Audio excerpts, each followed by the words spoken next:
Welcome back. Chapter 10. Virgil drove over to Davenport's after leaving Green's house, and as he thought, it was only about 4.5 blocks away. Davenport was a U.S. Marshal and had been shot in Los Angeles the previous spring by federal fugitives. The fugitives had been a colorful bunch and had included a cannibal. When Davenport recovered from the shooting, he had gone back after them with a couple of other marshals and an FBI man, and now most of the fugitives were dead. When Virgil pulled into his driveway, Davenport was shooting baskets at a hoop hung over his garage door. He looked too thin, thinner than Virgil had ever seen him, and there was an underlying grayness to his face. "Big guy," Davenport said, passing the ball to Virgil as he got out of his truck. Virgil banged the ball off the rim, and Davenport said, "Brick!" And the ball supposed to arc, Virgil. Arc, like in the rainbow. You're not throwing running out of a thirst. "I know the theory," Virgil said. He'd been a college third baseman, but had played basketball in high school without much enthusiasm. It's hard to give a shit about basketball if the hoop were at 16 feet and they let women play. It'd be different. How are you feeling?" "Okay. I look bad, but I'm okay. Where's Frankie?" "She's on her way up with our Sam. She should be here pretty soon." Davenport's wife, Weather, showed up a few minutes later with a sack of raw steaks, and they all went into the house. And Davenport's two kids, still living at home, went into the back to do whatever kids do when they get bored with their parents. And Virgil and Davenport drank beers and talked with Weather as she unpacked the steaks, after which Davenport started chopping up vegetables for salad. The talk drifted to Virgil's case. Margaret Train, Davenport said, was maybe the best investigator in the Minneapolis Police Department. "When she called me about you, she said she was stuck." "Things have loosened up," Virgil said. He outlined the past 2 days in Minneapolis, and Davenport frowned and said, "That sounds like you've got a ton of stuff to work with. You ought to be making good progress. Instead, you're talking like you're seriously screwed." "I don't feel screwed, but something unusual is going on," Virgil said. "I haven't put my finger on it. I got a lot of clues, but no clues." That's exactly what I'm saying earlier in last chapter. "While a lot of people didn't like Quill, it doesn't seem like they disliked him enough to kill him." "You don't understand campus politics, Virgil," Weather said. "There's no meaner group of people in the world than academics when they get stirred up. I've heard a lot about this feud between Quill and Green. Believe me, something like that could lead to murder. But you know what your real problem is?"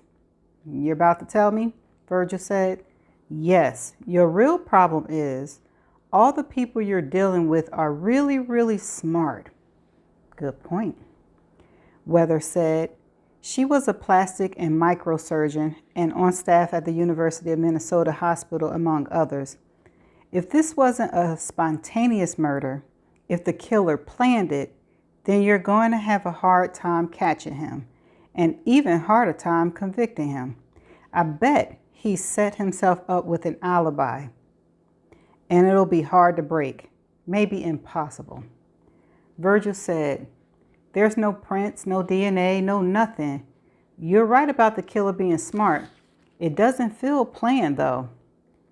The only thing harder than knocking down a well-planned murder is knocking down one that wasn't planned at all.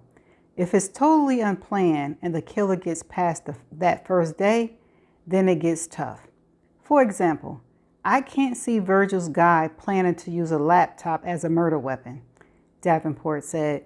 "That sounds spontaneous." "Not entirely sure that he was hit by the laptop," Virgil said. "The head wound suggests it could have been. It's a good fit, but it wouldn't have to be. I could find 10 things in our barn that could have made the same wound." Davenport's son, Sam, dashed up to the kitchen door and shouted, "They're here." "Well, go open the door," Weather said. He dashed away, and a minute later, Frankie tottered through the kitchen door and said to Virgil, "You criminal, you did this to me." Davenport Davenport went over to kiss her and said, "Did what? You look terrific. You are such a charmer. If Weather hadn't married you, I would have." "Hey, what about me?" Virgil asked. "You could marry Letty," Frankie said. "We all know that ain't gonna happen," Davenport said. "I'm gonna go fire up the grill." When he'd gone, Frankie leaned toward Weather and asked quietly, "He still looks pretty rough. Are you sure you want him to keep working?"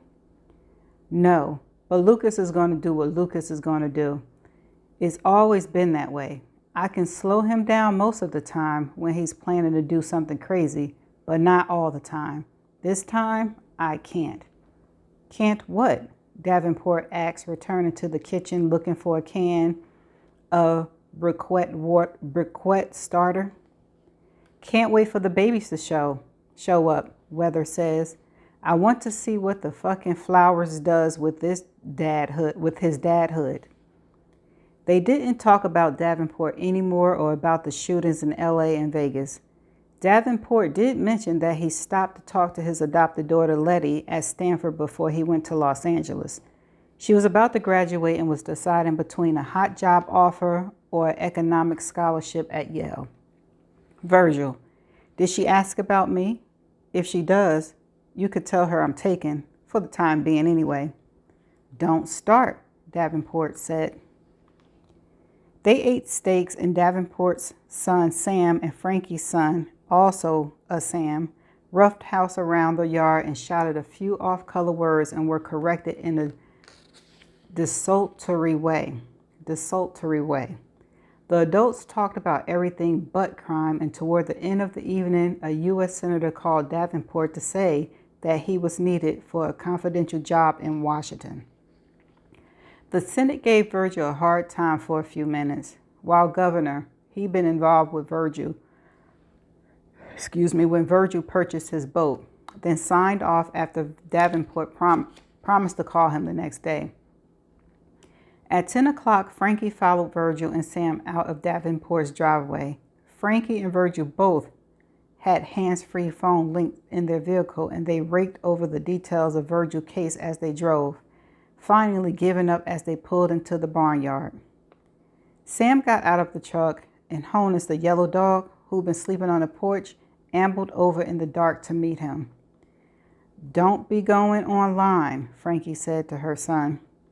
"I'm too sleepy anyway," Sam said, and Virgil rubbed his head. Virgil woke up Sunday morning in his own bed with gray clouds outside and a stiff wind blowing through the leaves of sugar maple that grew in the side yard. He yawned, stretched, got up, and looked out the window. The hayfield was as slick as a Marine recruit's haircut, not a single bell waiting to be thrown. He smiled to himself, stretched again, and went to get cleaned up. Frankie was having a second cup of coffee when he made it down to the kitchen, and she said, "Virgie, we got to talk." Virgil said, "Oh, shit. Listen, I didn't have any choice about going up there. If I hadn't been ordered to go, I would have thrown that hay. Really, I would have."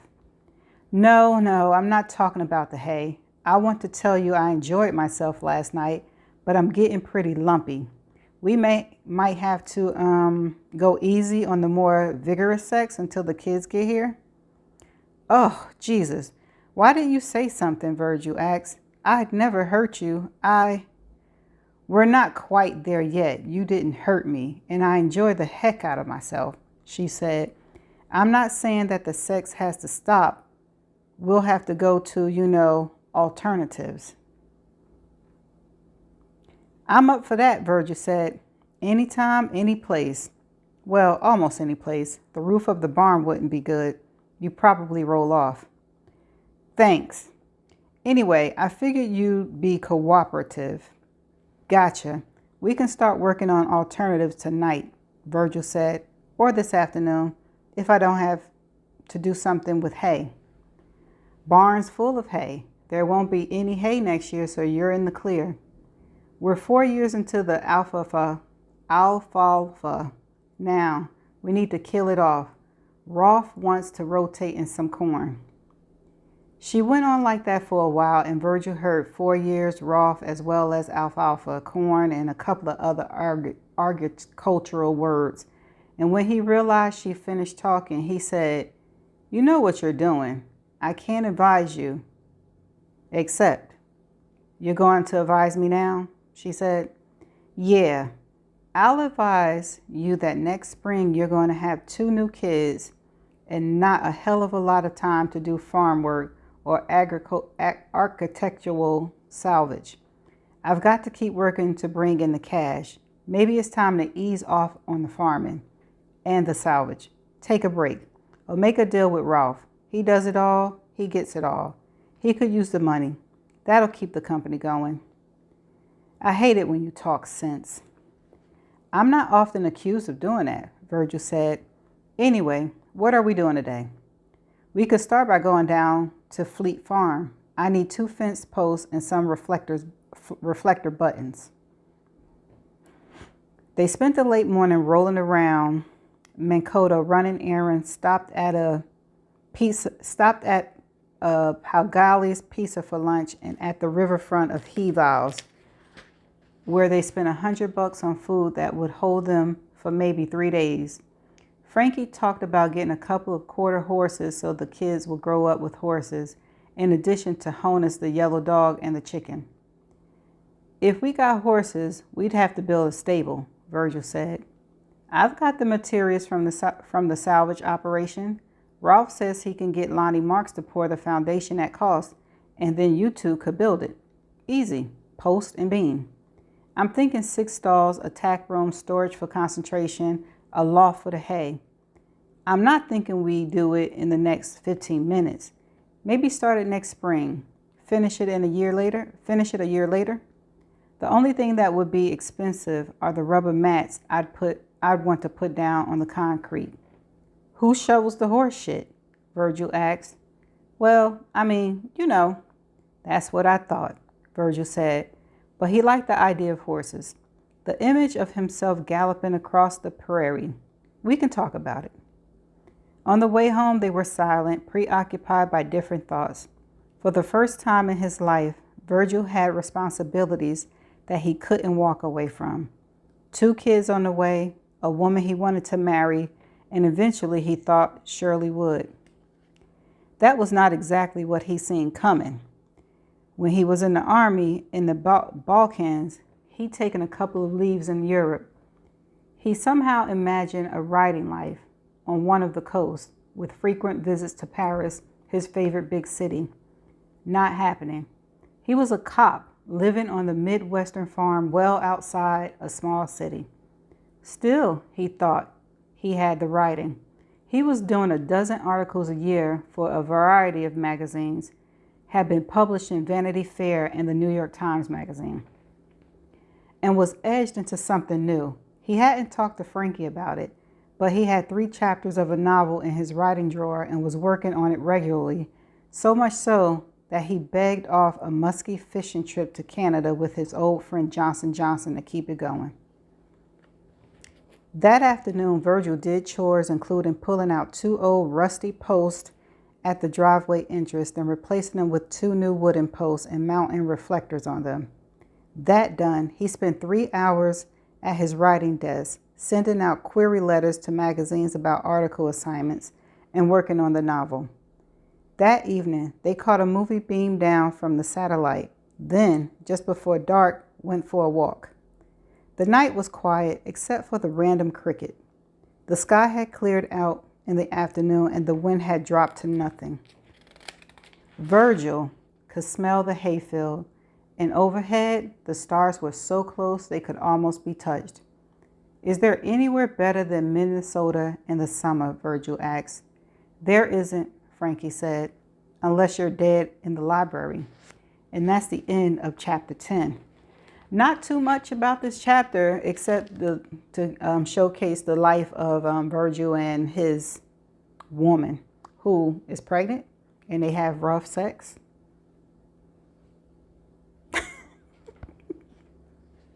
That's the end of chapter 10. I shall see you in the next chapter. Bye for now.